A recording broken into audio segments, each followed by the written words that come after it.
시청자 여러분 안녕하십니까? VOA 모닝뉴스 시작합니다. 북한이 전례 없이 탄도미사일 도발을 지속했던 지난해 미국과 한국 정부의 대북 공조는 더욱 강화됐다고 미국 의회 조사국이 평가했습니다. 한국의 윤석열 정부가 글로벌 중추국을 지향하면서 미국 정부의 인도태평양 전략과 더 보조를 맞추고 있는 상황에서 미국의 인플레이션 감축법 IRA 추진에 따른 경제적 갈등 요소도 있다고 지적했습니다. 첫 소식 박형주 기자가 보도합니다. 미국 의회 조사국 CRS는 최근 갱신한 미한 관계 보고서에서 조 바이든 대통령과 윤석열 대통령이 군사연습과 미한일 3자 공조 확대를 통해 대북 협력을 확대함으로써 미한 간 전략적 제휴를 더욱 강화했다고 평가했습니다. 지난해 북한이 대륙간 탄도미사일 ICBM을 비롯해 전례 없는 탄도미사일 도발과 핵무력 위협을 이어가고 있는 상황에서 양국의 협력 강화를 평가한 것입니다. 그러면서 전임 문재인 정부는 대북 외교에 중점을 뒀지만 윤석열 정부와 바이든 정부는 억지를 강조하고 있다면서 고위급 확장 억제 협의체 재가동과 연합 군사훈련 확대를 예로 들었습니다. 이와 함께 두 정상은 기술 개발과 공급망 복원력을 증진하기 위한 미국의 노력과 한국 기업을 통합하는 데 힘을 기울였다고 설명했습니다. 또 윤석열 정부는 자신들의 역할을 한반도 너머로 확장하고 다른 민주주의 국가와 더욱 광범위하게 협력함으로써 글로벌 중추국가로서의 전환을 모색하면서 미국의 인도태평양 전략에서 더욱 적극적인 파트너가 됐다고 평가했습니다. 그러나 미국의 인플레이션 감축법 IRA의 전기차 조항에 대한 한국의 불만으로 인해 미한 간 경제적 갈등이 증가하고 있다고 지적했습니다. 그러면서 IRA에 따른 한국산 전기차 보조금 배제 문제와 관련해 바이든 행정부는 양자 협의에 계속 전념할 것이라는 입장을 거듭 확인했다고 설명했습니다. 보고서는 이어 중국 문제와 관련해 윤석열 정부와 미국 간의 일치가 증가하고 있지만 한국의 대중 접근은 미국보다 덜 대립적이라고 총평했습니다. 또 윤석열 대통령은 중국 관계에서 신중한 태도를 보이면서도 한국의 군사태세와 미한일 안보 협력 확대를 위축시키려는 중국의 시도에는 반대했다고 설명했습니다.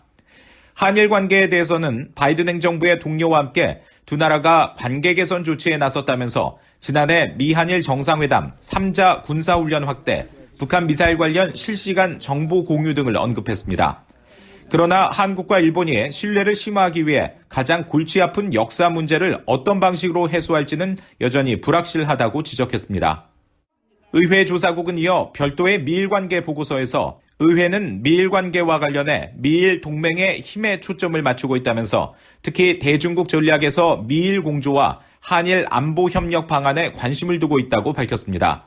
그러면서 미국과 일본 정부 모두 중국을 불신하며 중국의 부상하는 힘과 영향력이 자신들의 국가 안보에 해롭다고 인식한다면서 특히 일본과 중국의 지리적 인접성과 두 나라의 해양 영토 분쟁은 일본의 우려를 고조시키고 일본은 북한과 중국의 위협이 더욱 첨예해짐에 따라 국가 안보에 대한 접근 방식을 재고하고 있다고 기술했습니다.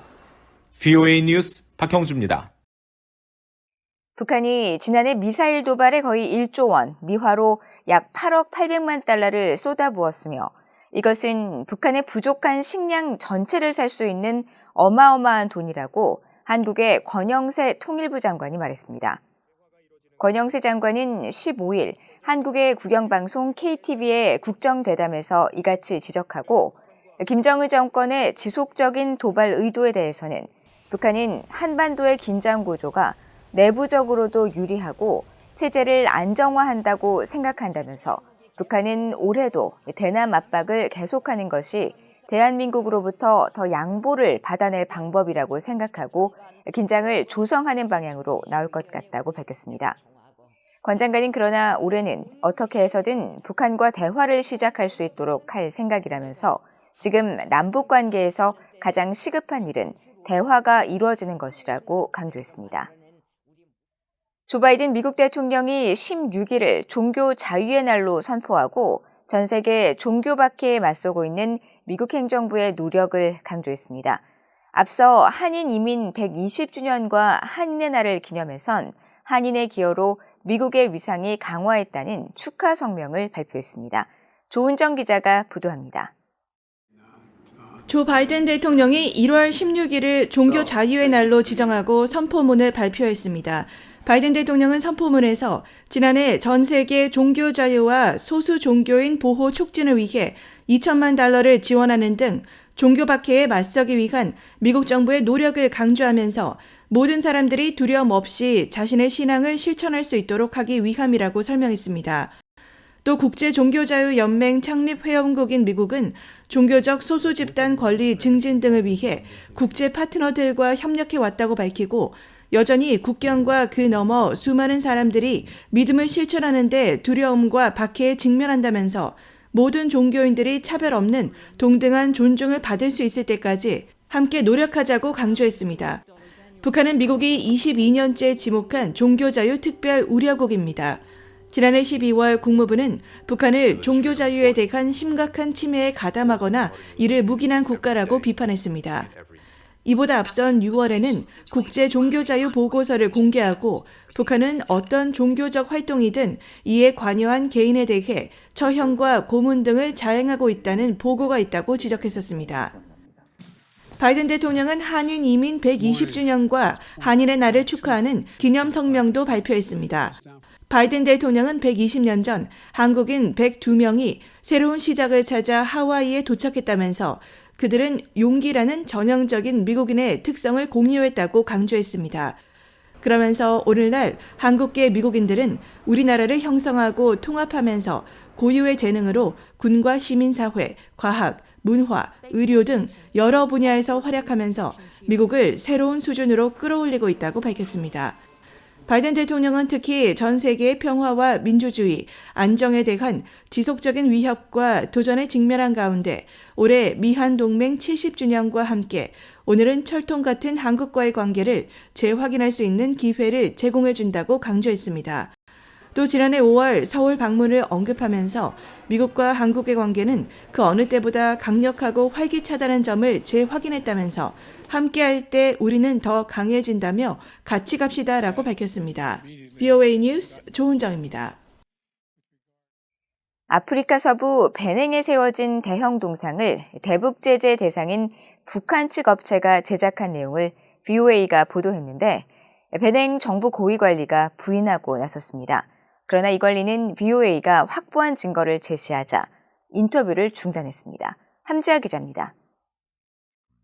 서아프리카 베냉의 최대 도시인 코토누에 세워진 다호메이 아마존 동상입니다. 베냉의 전신인 다호메이 왕조의 여군 부대 군인을 형상화한 것으로 지난해 7월 세워진 뒤 현지인들이 즐겨 찾는 명소가 됐습니다. The Amazons fought for Benin, for Dahomey. They were fighting women and played important roles in the country. I am glad I came to see this statue. It is very beautiful. 그런데 이 동상은 북한 만수대 창작사의 위장 회사가 베냉 정부로부터 건설 수주를 받아 건립해 유엔 안보리 대북 제재를 위반했다고 VOA가 지난해 보도했었습니다.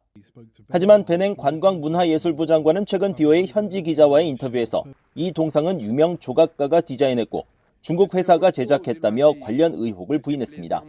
It was designed by a Beninese artist called Julian Sinzogan, who is well known and can be identified. Benin then turned to companies that specialize in bronze casting. As far as I am concerned, it was made by China. But did they use Korean engineers? And from which Korea? I don't know. Only the foreign minister can say. VOA는 앞서 한글로 된 동상의 건축 도면 컴퓨터 파일을 입수해 북한의 위장 회사가 청룡 국제개발회사며 베냉의 생활환경 및 지속 개발성으로부터 수주를 받았다는 사실을 파악해 공개했습니다. 해당 건축 도면은 높이 30m에 달하는 동상의 규모와 한쪽 무릎을 살짝 구부린 채 왼쪽에 창을 든 여군의 모습 등 상세 정보를 담고 있었는데 완공된 동상의 실제 외형과 상당 부분 일치했습니다.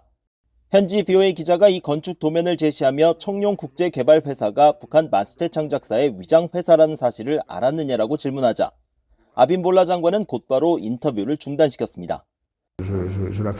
This interview is no good. It must be stopped. I am not doing it. 국제사회는 북한의 해외 동상 수출을 허용하지 않고 있습니다. 유엔 안보리는 지난 2016년 대북결의 2315를 통해 북한이 동상을 수출하지 못하게 했고 이듬해 추가로 채택한 결의 23715에서는 만수대 창작사의 해외 법인인 만수대 해외 프로젝트 그룹을 제재 명단에 올렸습니다. 유엔 안보리 대북제재위원회 산하 전문가 패널은 지난해 3월 공개한 연례 보고서에서 BOA가 공개한 동상의 도면과 이 일대를 촬영한 위성사진을 인용해 배냉의 동상 건립 문제를 계속 조사하고 있다고 밝혔습니다. BOA 뉴스 함지아입니다. 한국은 북한의 핵미사일 위협에 맞서 연합훈련 활성화와 미군 확장 억제력 강화에 나서며 이를 위해 한국과 일본 군함이 함께하는 미한일 3국의 대잠수함전 훈련을 정례화할 것이라고 이종섭 한국 국방부 장관이 밝혔습니다. 이종섭 장관은 16일 보도된 한국 세계일보와 인터뷰에서 올해 한미일 안보 협력을 추진하는데 기존의 미사일 경보 훈련, 대잠수함전 훈련 등을 정례화하고 2018년 이후 중단된 해양 차단 훈련과 수색구조 훈련 등 비전투 분야 훈련도 재추진할 것이라면서 이같이 밝혔습니다. 또 미한일 정보 공유 약정에 따른 3국의 북한 미사일 경보 실시간 정보 공유도 한층 체계화할 것이라면서 관련 협의를 위한 3국 회의를 가능한 한 빨리 여는 것이 목표라고 말했습니다. 이종섭 장관은 또 미국의 확장 억제력의 실효성 강화 방안과 관련해 맞춤형 억제 전략 TDS 개정을 언급하며 2013년 한미가 수립한 TDS가 포괄적 성격이라면 개정되는 TDS는 진화하는 북한 핵 위협에 대비해 모든 가능한 시나리오를 상정하고 구체적으로 대응하는 방안을 포함할 예정이라고 설명했습니다.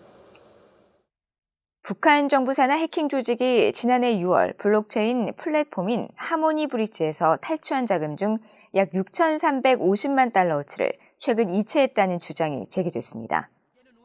블록체인 분석업체인 자크엑스비티는 16일 트위터를 통해 북한 해커 조직 라자루스 그룹이 지난 14일부터 15일까지 이틀 동안 하모니 브릿지 호라이즌 지갑에서 41,000 이더리움 약 6,350만 달러어치를 다파이 프라이버스 프로토콜 레일건을 통해 받은 뒤 이를 세계 거래소로 이체했다고 밝혔습니다. 그러면서 반년 동안 잠잠했던 하모니 해킹 사건이 다시 움직이기 시작했다고 설명했습니다. 앞서 하모니 브릿지는 지난 2022년 6월 해킹으로 약 1억 달러 상당의 이더리움 등을 도난당했고 재무부 등 미국 당국은 북한 해커들을 이 사건의 배후로 지목했습니다. 이상으로 BOA 모닝뉴스를 모두 마칩니다. 시청해주신 여러분 고맙습니다.